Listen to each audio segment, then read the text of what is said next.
Here's how to set up redirects on Shopify.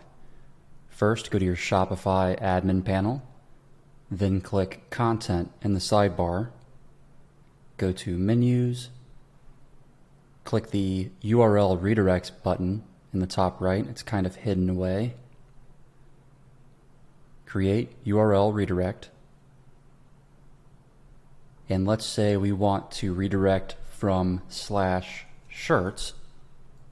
So when somebody comes to our website URL /shirts, we now want them to be redirected to /t-shirts, because maybe we only sell t-shirts now rather than other types of shirts. We're going to hit Save Redirect. Now when somebody goes to our site /shirts, they will be redirected to /t-shirts.